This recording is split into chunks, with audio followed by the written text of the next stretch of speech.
안녕하세요. 힐링 캠프라고 하는 TV 프로그램이 있다고 그래요. 김 PD. 그 어디에? KBS 건가? SBS. SBS? 저는 사실 이 TV를 잘 못 봅니다. 제가 정규제 TV를 만들다 보니까 그래서 그런지.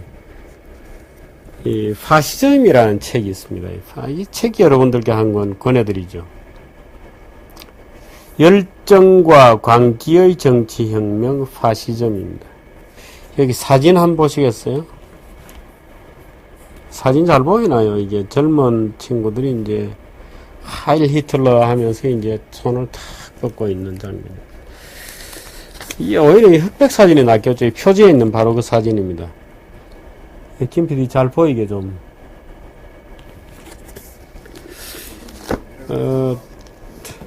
예. 여러분 이 책 한번 꼭 읽어보시면, 제가 이 견출지까지 붙여가면서 열심히 읽었던 책인데, 몇 년 전에 읽었습니다. 이게 읽은 지가 벌써 한 6, 7년 되어서 지금 이제 막 서가에서 막 한참을 헤매서 겨우 찾았습니다. 이 독일의 열정과 관계의 정정. 제가 이 한 대목을 좀 여러분들께 읽어드렸으면 좋겠는데요.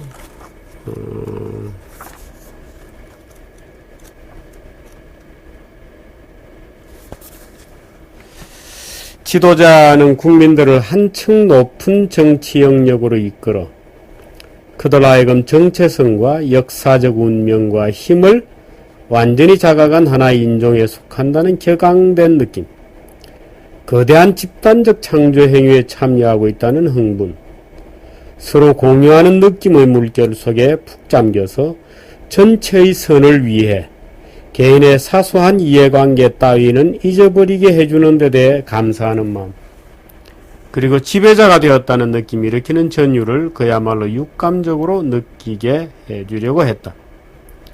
파시즘은 이성적인 논쟁을 직접적인 감각의 경험으로 교묘히 바꿔침으로써 정치를 미학으로 변형시켰다. 이렇게 적고 있습니다.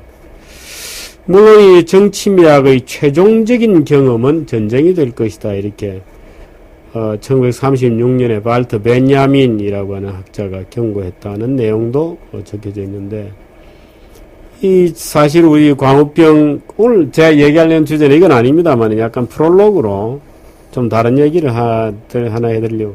광우병 막 집회 시위하고 막 촛불을 들고 어리는 학생들까지 나와가지고 이제 막 또 아기 벤 산모들까지 나와가지고 그 촛불을 들고 시위를 하고, 또 일각에서는 이제 명박산성 때려 한다고 뭐 신문사도 쳐들어가고 할 때 그 촛불을 들고 서 있었던 그 어린 학생들의 느낌이 이제 이런 거죠.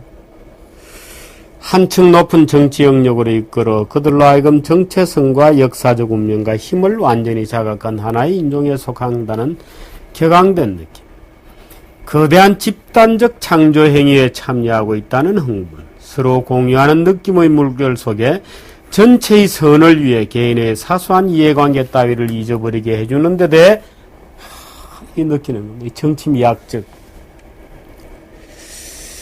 제가 오늘 뭐 정치 미학을 얘기하려고 하는 것은 아니고, 이 책을 여러분들께 한번 읽어보십사 하는 것입니다. 이 책을 읽어보시면 아마 여러분들이 소위 무슨 노빠, 박빠, 안빠, 이런 빠 현상에 대해서 아주 몸서리치게 싫어하게 되실 겁니다. 이 빠 현상이, 어디 다 빠들이잖아요. 여기 서 있는 이 빠들. 이 빠 현상에 대해서 한번, 요즘 안빠가 또 하도 설치되니까 자, 걱정이 되어서, 열정과 광기의 정치혁명. 근데 안철수 교수가 힐링 캠프에 또 출연했다고 하는데, 기껏 하는 게 나타나지 않고 오락 프로에 그저 젊은 친구들이 보는 그런 프로에 가서 이제 그저 이제 잘 기획되고 아름답게 보이고 착한 사람인 것처럼 보이는 아주 겸양 떠는 말솜씨에다가 적당하게 중의적으로 얘기하는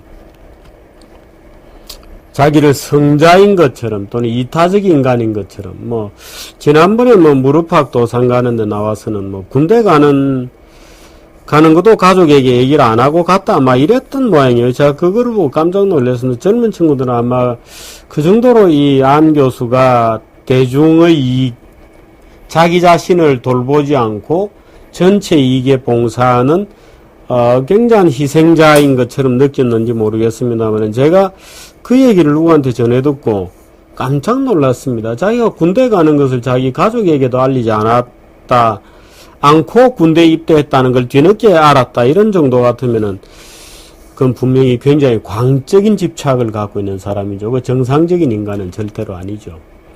아주 광적인 어떤 집착을 갖고 있는 사람입니다. 근데 힐링 캠프에 뭐 출연했다 그러는데 힐링 캠프에 뭐 문재인 씨도 출연하고 박근혜도 출연하고 했다는데요. 글쎄 이 힐링 캠프라는 게 SBS에서 왜 힐링이라는 말을 붙였는지 모르겠는데 힐링 캠프는 말 그대로 치유 캠프잖아요. 치료하는 캠프다. 글쎄 왜 이게 저는 그 프로를 안 보고 이런 얘기를 드려서 참 죄송합니다만 요즘 일일이 또 다 찾아볼 수 없다는 것도 이해를 좀 해주십시오. 니는 그 보지도 않고 욕을 하냐 이렇게 얘기할까봐. 근데 힐링 캠프가 무슨 오락 프로에 무슨 들어보니까 거기 나오는 주인공들이 대부분 이제 오락 프로 캐스팅하는 그런 사람들인 것 같은데 치유를 한다 그 프로그램에 나가서 왜 그런 단어를 썼을까? 혹시 우리 사회에 치유받아야 될 사람이 그렇게 많다는 뜻일까? 그런 느낌을 좀 가졌습니다. 이 치유라는 말은, 미국의 유명한 그 여자의, 누구죠? 그, 오프라 윈프리. 가 이제 소위 무당이죠.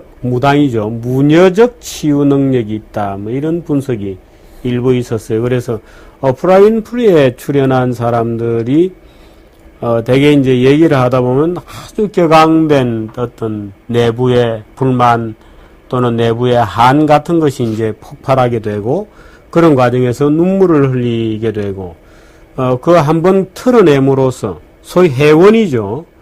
원망을 한번 이렇게 풀어줌으로써 극복 승화되는 그런 어떤 독특한 그 무녀적 어떤 기능을 한다, 샤만적 기능을 해낸다 이런 얘기를 들을 수 있습니다만은 우리나라 힐링 캠프가 예를 들어서 아마도 그런 것을 어떤 모방하거나 또는 그런 데서 어떤 착안한 프로그램일 수도 있겠어요. 근데 박근혜, 문재인, 안철수가 무슨 거기 가서 힐링을 받아야 되는 사람들인가요?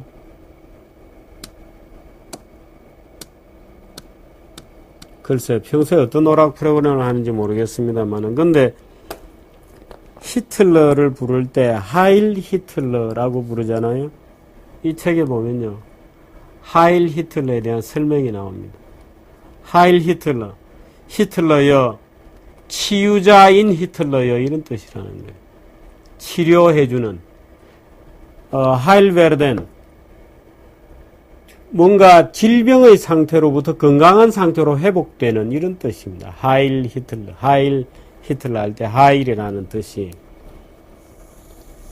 말하자면 1차 대전에서 패배하고 바이마르 공화국의 그 공산주의적 또는 극좌적 혼란기를 거쳐서 히틀러라고 하는 극우 파시즘이 등장하게 되죠. 그때 특히 독일의 젊은이들이 오갈 데가 없고 저기 독일의 젊은이들이 그야말로 학교 졸업해봤자 직장에 취직할 데도 없고 하니까 전부 젊은이들이 이제 파시스트들이 되어가는데요. 그래서 파시스트 유겐트가 만들어지죠. 히틀러 유겐트가 만들어지는데 이제 청년 히틀러주의자들이 그래서 이 친구들이 히틀러를 부를 때 하일 히틀러 우리의 치료자여 우리의 치유자여 우리를 정상 상태로 만들어주고 우리를 회복시켜주고 우리를 구원해주는 자여 이런 뜻으로 이제 하일 히틀러라고 했다는 겁니다. 치유, 힐링 캠프 참 같은 느낌을 주는 단어들인데 그래서 제가 약간 좀 걱정도 됩니다. 야, 우리 사회가 진정 이 정신질환을 치유받아야 할 정도인가? 정말 그런가요? 그냥 오락 프로가 참 정치인들 초대해서 시청률 가지고 이제 재미 보고 있는 것이죠. 재미 보고 있는 것이죠. 그 얘기 하려고 오늘 말씀드린 것은 아니고, DTI 규제 가지고 좀 말씀드리겠습니다.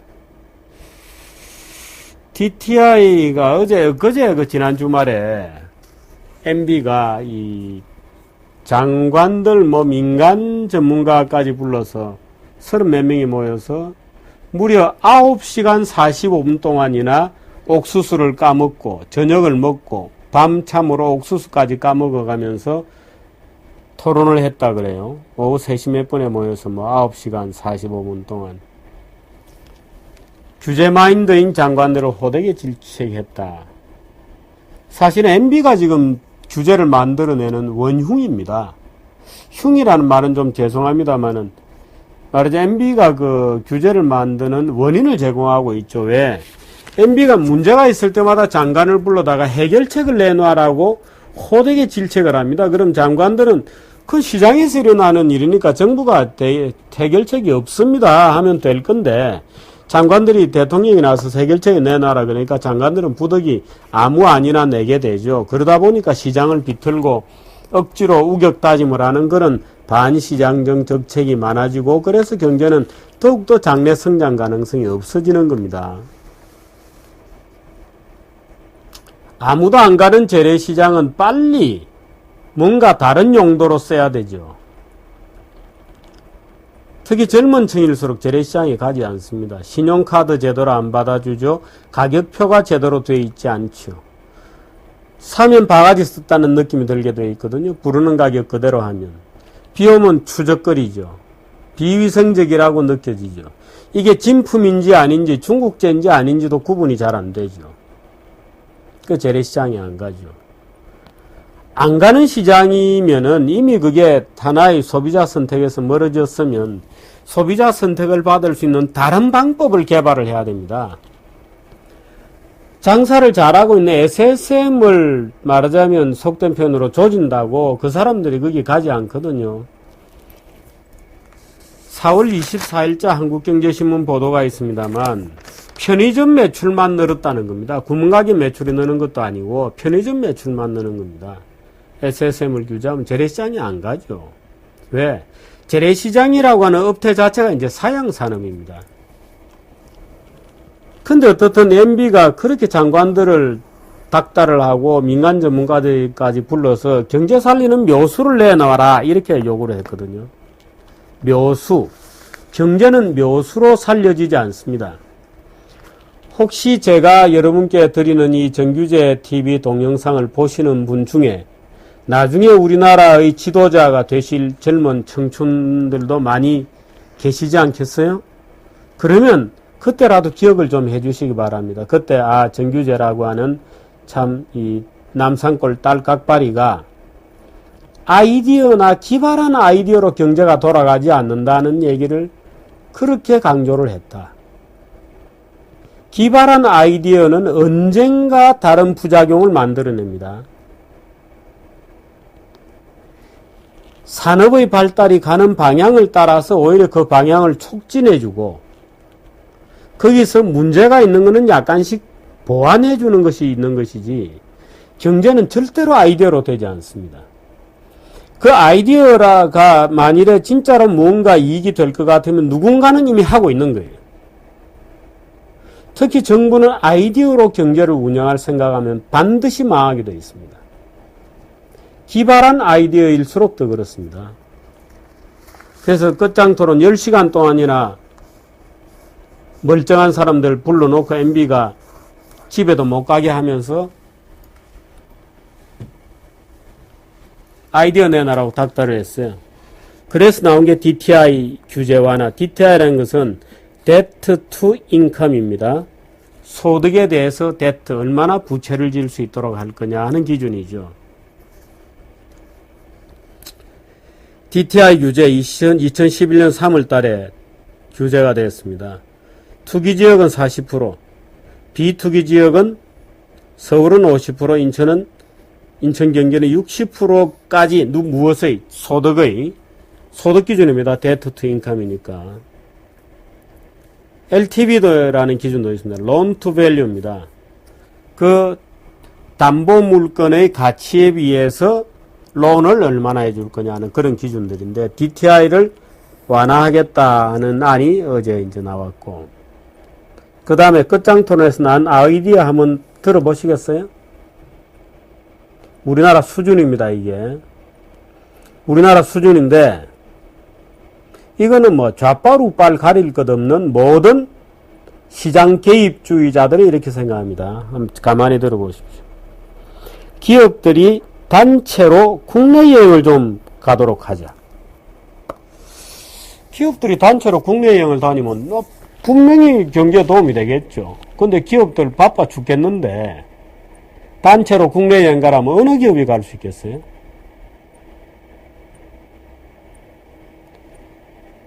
아무도 못 가죠. 그래서 기업들마다 휴가 갈 때 되면 사람 한 사람 빠지기가 오히려 미안스럽죠. 왜? 자기가 빠지면 일이 안 돌아가니까.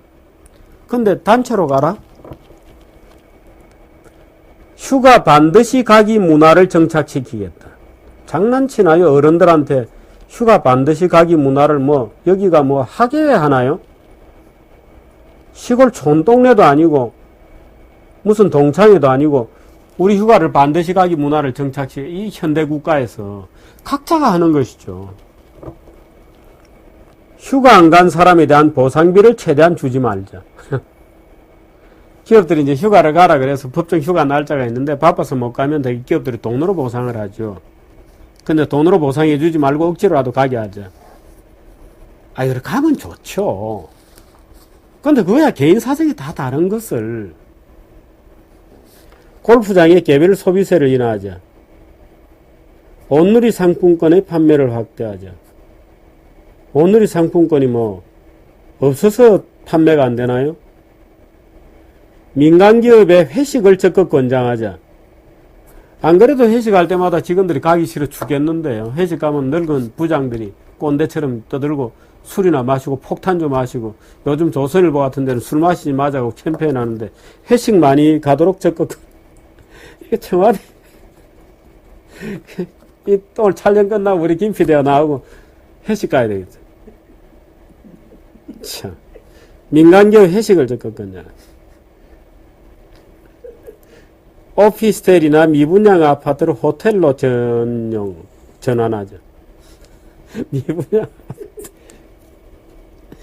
미분양 아파트는 서울에 매각에 나는데 서울 시내에 무슨 미분양이 있어요. 그럼 관광객이 와가지고 서울 시내 일산 바깥에 이런 데까지, 일산도 미분양이 없죠. 저 멀리까지 서울에서 경계에서 몇십 킬로 떨어진 데까지 가서 자라?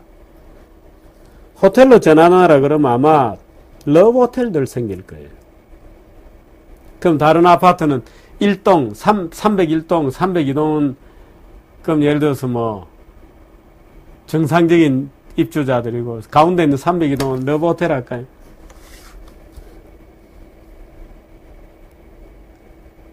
보금자리 주택지역에도 호텔 신축을 유도하지. 대학병원 내 숙박시설을 확충하지.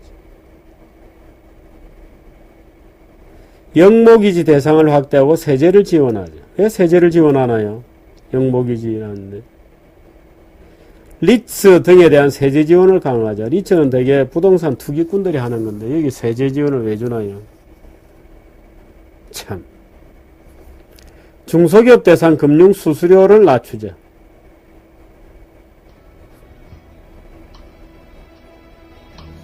어떻게 생각하세요?